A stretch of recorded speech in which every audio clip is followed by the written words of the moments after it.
인천 미추홀구의 2동짜리 아파트. 한때 주거용 104세대 중 딱 한 곳을 빼고는 1동과 2동의 집주인이 각각 1명이었습니다. 처음에 집을 지을 때 돈이 있어서 지은 게 아니라 신탁을 끼고 집을 지어요. 그러고 나서는 이제 신탁에 돈을 갚아야 되잖아요. 그래서 이걸 분양을 해야 되잖아요. 근데 분양이 안 되죠. 실거주자들이 없으니까. 그럼 분양이 안 되기 때문에 전세를 놔요. 52세대인데 이거 지금 집주인이 하나예요. 그리고 옆동에도 마찬가지인 거고. 2년 전 이모 씨는 9천만 원을 내고 여기에 전셋집을 얻었습니다. 이미 은행 대출이 약 1억 원 끼어 있었습니다. 시세를 짐작할 수 있는 이 아파트의 실거래는 단 2건. 2016년 1억 8천만 원과 2024년 1억 5,500만 원이었습니다. 맨 처음에 전세 얻을 때는 뭐 다 책임을 지겠다, 뭐 이행계획도 쓰고선 뭐가 잘못됐을 시는 자기네가 다 책임을 지겠다. 등기부 등본을 떼어봤더니 세를 준 집 상당수에 근저당이 1억에서 1억 4천만 원 정도가 설정돼 있었습니다. 이 집에다가 근저당을 또 다 빌려서 신탁을 갚고 이 집은 근저당이 있는 집이 되는 거고 거기다가 전세 비용을 플러스해서 이걸 이득금으로 챙겨가는 거죠. 즉 집주인들이 자기 돈은 얼마 들이지도 않고 빚과 보증금으로 위태위태하게 아파트를 유지하고 있던 겁니다. 그러다 은행 대출을 연체하면서 집들이 경매에 넘어가기 시작했습니다. 이 씨는 원래 살던 단독주택이 재개발이 되면서 잠시 이주해 있으라고 조합에서 대출해준 전세 보증금을 날리게 생겼습니다. 재개발 아파트에 입주하려는 희망도 사라졌습니다. 이거 너무 힘드셨을 것 같아요, 마음이. 집사람 몇 개월 알아누웠었지. 나도 얼마 전에 하든지 신경이 있어 그래갖고 뇌졸중이 하지 내가. 뇌경색이. 뇌경색이 갖고 지금 회사도 그것 때문에 지금 회사에서 권고사직 당하고. 임대인이 보증금 돌려줄 여력도 없이 금융권 대출이나 세입자의 보증금으로 무리하게 여러 채의 집을 소유하는 행태. 전세 사기의 뇌관입니다. 이들은 주택임대를 지원하는 제도의 맹점도 파고들었습니다. 등록 임대 사업자에 대한 종부세 감면 등 각종 세금 감면 혜택을 누렸습니다. 세입자들에게 지원하는 저금리의 전세 대출은 집값에 육박하는 전세 보증금을 지탱하는 꼴이 됐습니다.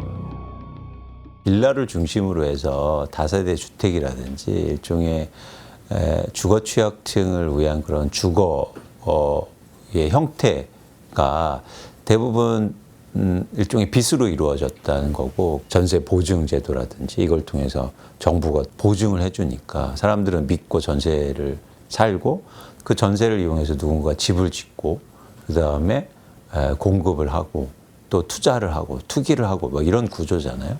근데 그러한 어떤 일종의 모래성 같은 그런 성이 지금 무너지고 있는 거죠. 특히 피해가 집중된 건 전세 사기 세력이 갭 투자를 하기 쉬웠던 다세대와 연립주택, 이른바 빌라였습니다. 30대 초반 직장인 김모 씨. 4년 전 서울 화곡동 빌라 반지하 원룸을 얻었습니다. 전세 보증금 1억 500만 원 중 8,400만 원은 청년들을 위한 금리 1.6%의 전세 보증금 대출로 마련했습니다. 그 집에서 절약하고 아끼고 살아서 좀 더 큰 집으로 가는 게 목표였어요. 그때가 가장 미래를 꿈꾸기 좋은 나이였어요. 지금은 원룸 빌라니까 투룸 빌라로 가고 이렇게 그때는 미래 계획을 세웠죠. 2년 아끼면 내가 다음 방이 넓어지고 주택이 좋아지고 그런 걸 꿈꿨어요. 계약 만료일은 2022년 8월. 그런데 여전히 이 집을 떠나지 못하고 있습니다. 집주인과 연락이 끊긴 겁니다. 기존의 부동산은 이 집주인이랑은 연락이 되지 않아서 안 됩니다. 저희 여기 포기합니다. 이렇게 부동산도 포기하고 그럼 담당 공인중개사도 당연히 포기를 한 상태고 집주인의 연락처는 저희가 알 수가 없습니다. 왜냐하면 저 같은 경우는 중간에 집주인이 변경된 사건이기 때문에. 지난 4월 수소문 끝에 찾은 지금 집주인은 교도소에 수감 중이었습니다. 정부는 지난해 전세 사기 피해자들을 구제하기 위한 전세 사기 특별법을 만들었습니다. 그런데 피해자가 되기 위한 조건이 까다롭습니다. 확정일자를 받은 세입자가 시세 3억 원 이하 집에 살아야 하고 비슷한 피해자가 여럿 있어야 합니다. 임대인의 파산이나 살던 집의 경매 같은 조건도 추가로 붙습니다. 피해자로 인정되면 경매로 나온 집을 낙찰가와 같은 가격에 사는 우선 매수권이 생깁니다. 하지만 전체 피해 15,400여 건 중 우선 매수권으로 집을 낙찰받은 사례는 259건에 불과합니다. 전세 사기 피해를 당했는데 그 집을 또 우선 매수한다고 해서 그 집을 다시 살 거냐, 이 문제는 정서상으로도 그렇고 자금 조달 측면에서도 상당히 어려움이 있을 수밖에 없어요.